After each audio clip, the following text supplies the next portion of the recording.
What's up guys, welcome back to my channel for another G-Shock tutorial video.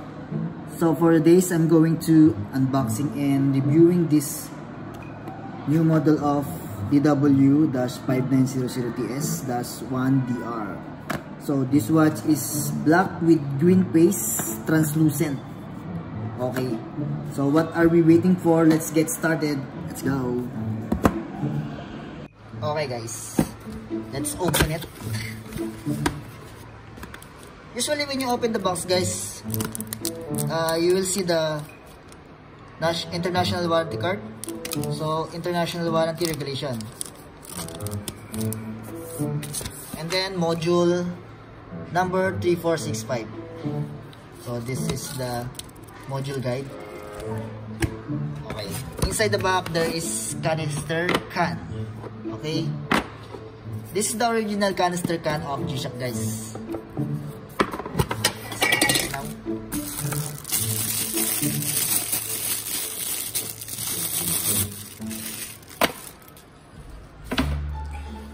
Okay, so this is the watch, black with translucent green paste.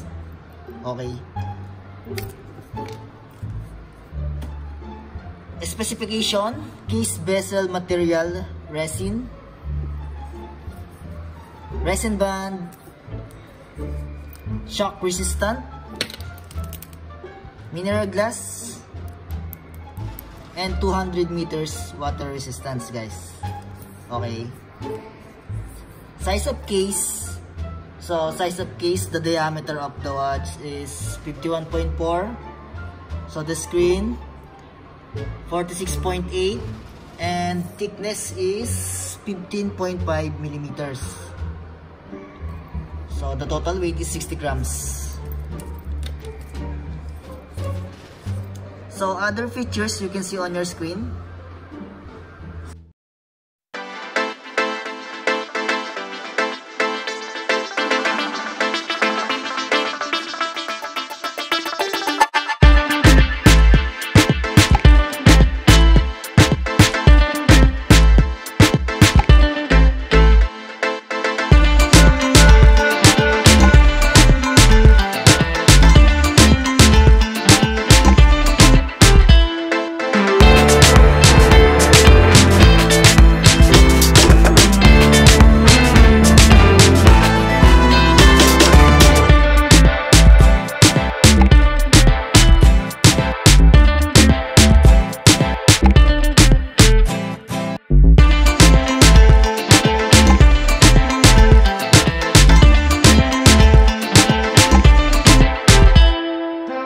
Let's see at back of the case.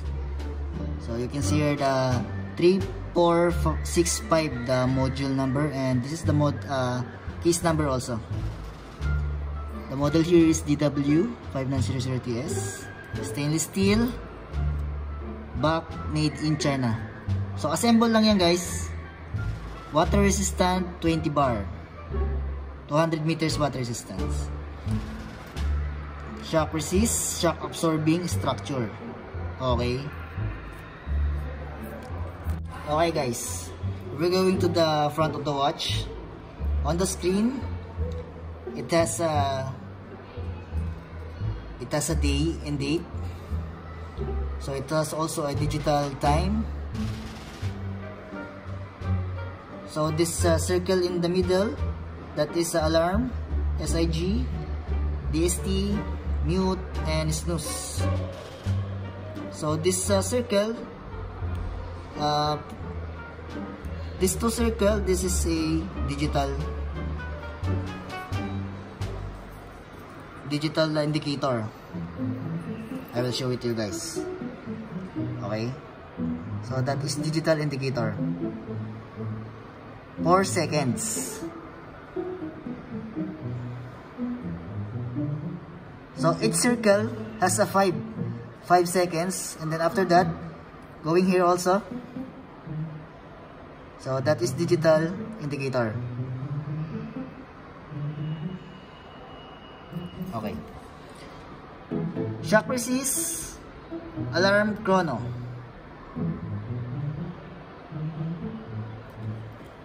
water resist 20 bar, which is 200 meters water resistance. Okay, we're going to 4 buttons.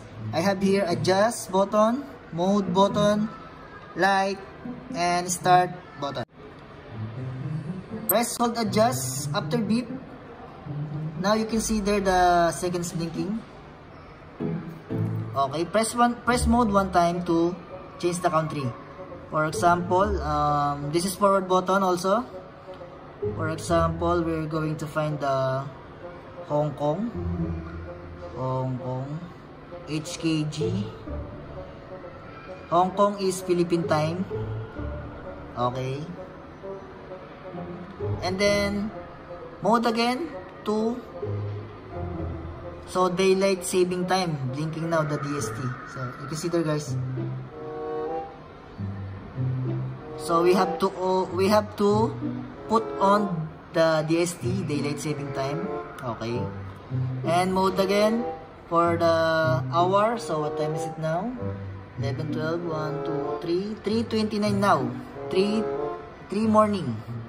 3 morning, 3:29. So morning now. Philippine time, ha? 29. 3:29 morning. Okay. Mode again. So we have 12 and 24-hour format.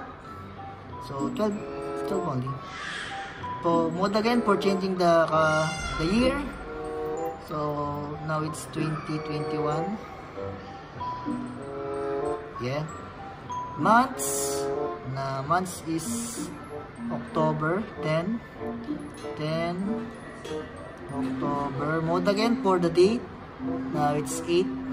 So press hold this forward button to make it pass. Now it's 8. Okay. Mode again. Okay, now it's clear. And then press one time adjust. So now Friday 3:30 morning. Yeah, that is for adjusting the time. Now we're going to mode button. So if I press one time, so it's showing here the countries. So that is world time, guys. KHI. So if I press, this is forward, start button forward. So if I press this forward, you can see here the time of other countries. So Bangkok 13, Singapore 23, HKG 3:32, Beijing 2:32, Tokyo 3:32. So that is world time. Okay. If I press one time again for mode, stopwatch. So countdown. For example, if I press start, so that is stopwatch. Okay. Stop. And this is for reset to make it back to 0. Okay. Timer. So timer is like 1 minute go down. Same procedure of adjusting the time. Press hold after beep. So changing the hour to minute, like 1 minute only, and then adjust one time, then play.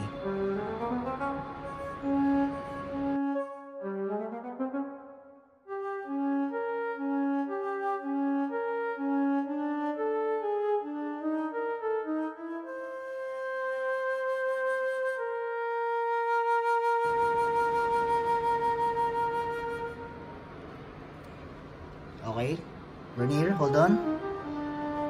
So that is timer. Stop.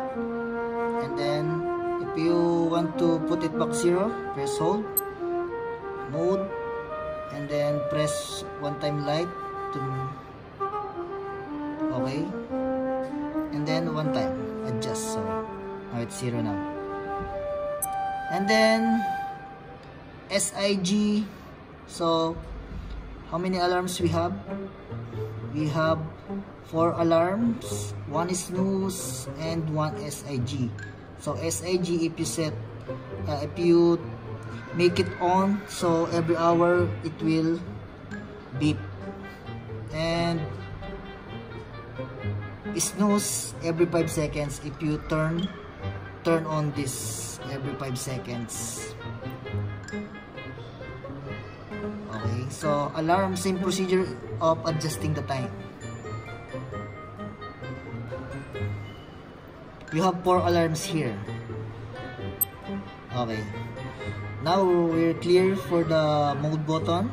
So light, so this is light button. Okay,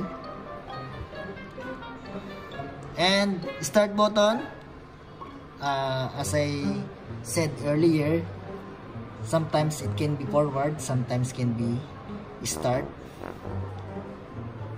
Yeah, this function will work for adjusting the time, set the timer, stop the stopwatch. Okay, and also if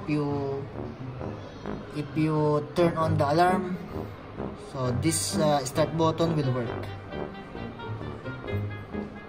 Okay, Date release of this watch last September 1, 2021.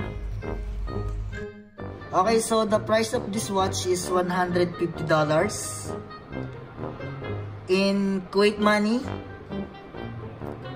Kuwait money is 45 Kuwait dinar. In Philippine money, 7,200 pesos. So that is the price of the watch. Okay, I want to try this watch on my wrist because I know this watch is very good on wrist. It's great. It's a great watch from the shop. Okay, so this is the watch, guys. It's cool. Black translucent with green base. Yeah. So that is it, guys. We finish another video for today, and I hope you don't get bored with my vlog. And thank you so much for watching until the end. And please like, share, and subscribe. Click the bell button for more updates. And see you on my next vlog, guys. Peace.